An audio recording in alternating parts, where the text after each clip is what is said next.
Hello everyone. Today we will discuss about quality by design. This is Anupam Sahu. Welcome you all in my YouTube channel Pharmagia. First of all, why quality by design is required? Earlier there are huge product failure because of inadequate, inferior product and process development. Maximum time we face challenges on formulation issue, stability issue or regulatory issues. So to overcome these issues, quality by design is required, which helps us to enhance the identification and understanding of critical attributes of materials and critical parameters of manufacturing process. So if we'll take one example, when someone prepares samosa for a new person, it's very difficult to prepare samosa with good taste and quality. So he needs to consider on following points, like first raw materials like maida, potatoes and oil. Second is the method of preparation. Third is prior knowledge or experience. So once you will purchase quality raw materials, use robust and validated method of preparation and have prior experience or knowledge on samosa preparation, then definitely he can prepare samosa with good quality and good taste. Like this, we need to follow the same principle as per the quality by design for pharmaceutical product development. Next is, what is quality by design? What is its definition? In pharmaceutical development, QBD is a systematic approach to product development that begins with predefined objectives and emphasizes product and process understanding and controls based on sound science and quality risk management. It was first outlined by Joseph M. To achieve the objectives of QBD, it is important to understand product characteristics and study process parameters using a combination of prior knowledge and experimental studies. From this data generated during product development, it becomes possible to decide which quality parameters in starting materials are the most important and which critical processing factors needs to be controlled to achieve a product with all desired quality attributes. The ICH Q10 guidelines says that a pharmaceutical quality system is one that assures the desired product quality is routinely met, suitably process performance is achieved, and the set of controls are appropriate, improvement opportunities are identified and evaluated, and the body of knowledge is continuously expanded. That means it will continuously produce desired quality every time.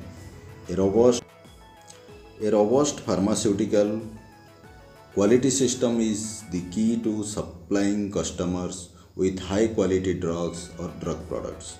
Such a system has following characteristics aligned with requirements of current good manufacturing practice, that is CGMP, science-based and risk-based, comprehensive, proactive and accountable. Developing such pharmaceutical quality system is the key to meeting patients' requirement efficiently because they deliver consistent quality, also serve to increase the confidence of regulatory bodies about the organization's commitment to quality. Next is elements of quality by design. QBD consists of the following elements, that is quality target product profile, identifying the quality attributes, performing a risk assessment or analysis, determining the critical quality attributes and critical process parameters, determining the design space, and identifying a control strategy. Quality target product profile will discuss, that means QTPP. QTPP will discuss. QTPP is a prospective summary of the quality characteristics of a drug product that ideally will be achieved to ensure the desired quality, taking into account safety and efficacy of the drug product. Basically, it is a tool for setting the strategy for drug development. Whenever we start the drug development, that time first we need to fix our QTPP. What we are going to do, that is quality target product profile.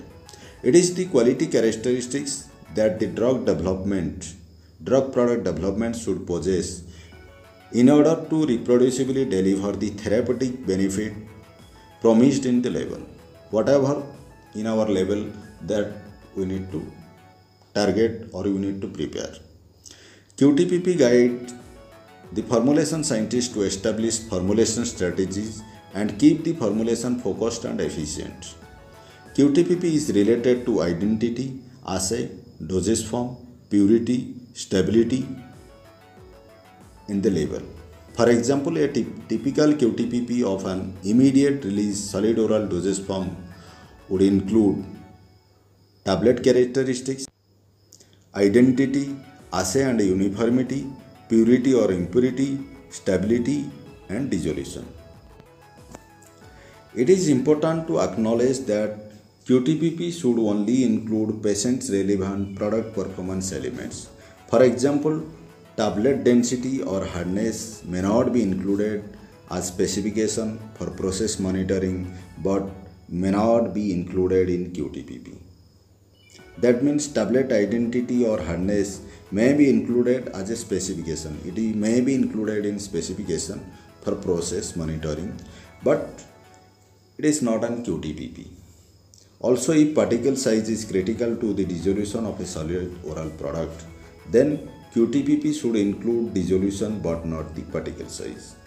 Here the particle size will come under critical material attributes, that means CMA, critical material attributes, and evaluated accordingly. The suitable particle size was finalized and specified.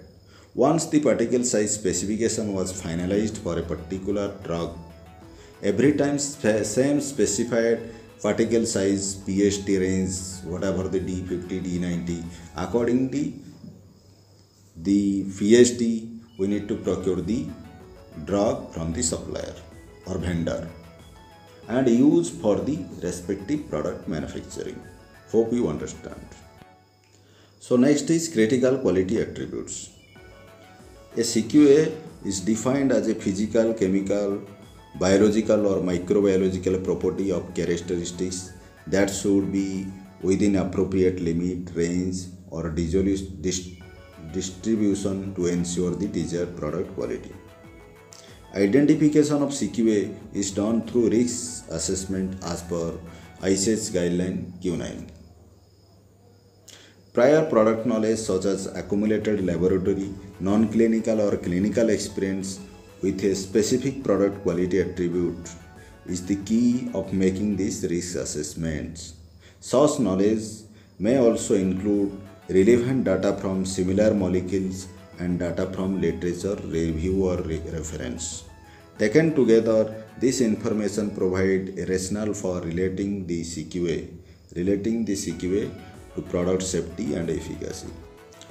In critical quality attributes, if you will take one example, then for an immediate release tablet, appearance, color, size, score configuration and friability are the quality attributes, but not necessarily these are critical quality attributes, as tablet appearance, color or size may not have major impact on quality of the immediate release tablet. Assay, content uniformity, dissolution, degradation may or may not have major impact on drug product quality. So these comes under CQA and further evaluated to reduce the risk during the development. Hope you understand. Next is quality risk management. As per FDA, the risk management is defined as a strategic safety program designed to decrease product risk by using one or more tools. It is a systematic process for the assessment, control, communication and review of risks to the quality of drug product across the product life cycle. So, design space.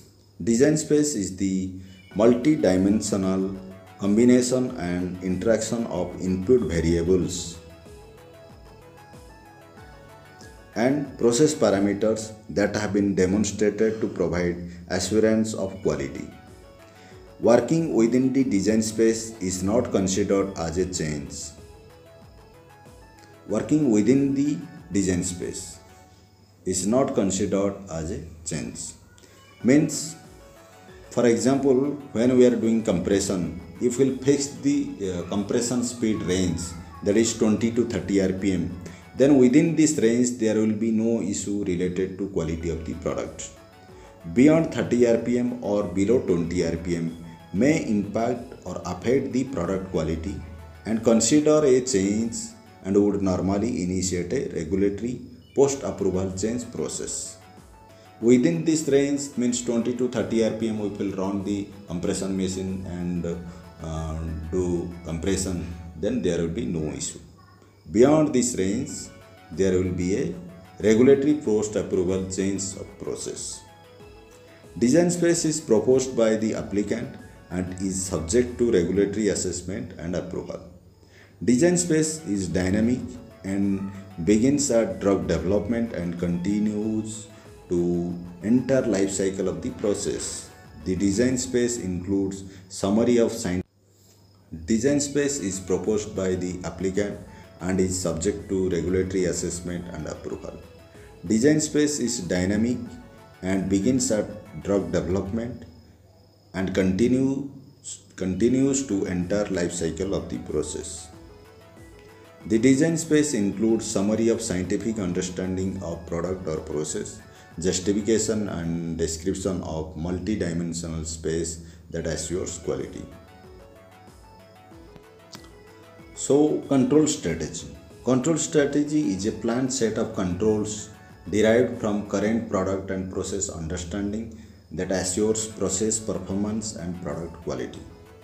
The controls can include parameters and attributes related to drug substance and drug product materials and components, facility and equipment operating conditions, in-process controls, finished product specification, and the associated methods and frequency of monitoring and control. A control strategy normally includes input material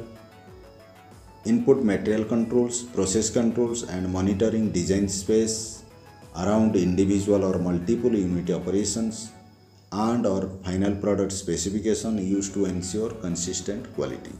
The finished products are tested for quality by assessing if they meet the specification. Here in control strategy, we need to fix the specification for raw materials, process parameters, in-process parameters, and finished product parameters. The tools of QBD includes the following: prior knowledge, design of experiments, process analytical technology, risk management methodology. In case of prior knowledge, we should have prior knowledge for a product to develop. In design experiment, we need to have designed the trials considering the critical material attributes and critical process parameters. Process analytical technology, that means we need to have PAT, process analytical technology, system for designing, analyzing and controlling manufacturing through measurements during processing of sequence of raw materials or in process materials or process to ensure the final product quality.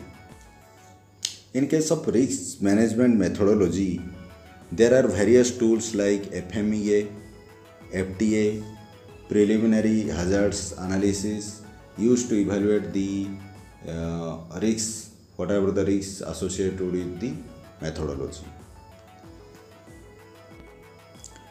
I have prepared this presentation of QBD by taking reference from ICH guideline, Q8, Q9 and Q10, internet surfing, quality assurance and QBD books.